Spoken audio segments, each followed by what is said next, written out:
الجنة ونعيمها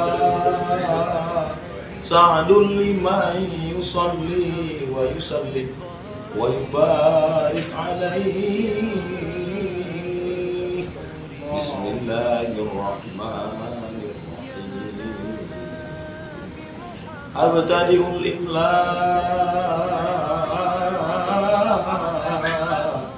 بسم الذات العلية مستدرا فيض البركات على ما أنا له وأولاه. Itu potongan dari syair Al-Barzanji yang ditulis oleh Imam Abu Ja'far Al-Barzanji, yang selalu biasa dibaca pada akikah anak, maulid Nabi, walimah nikah di negeri-negeri Melayu di Sumatera pada umumnya. Di tempat lain mungkin syair bibah. Tak terasa besok Abiyaul Lami atau syair burda. Kita tiap hari ingat Nabi SAW.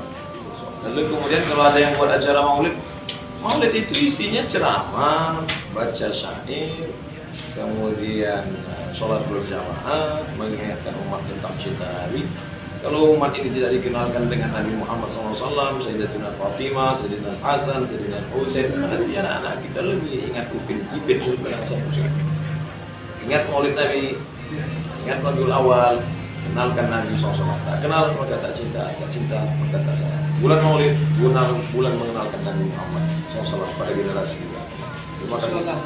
Assalamualaikum warahmatullahi wabarakatuh.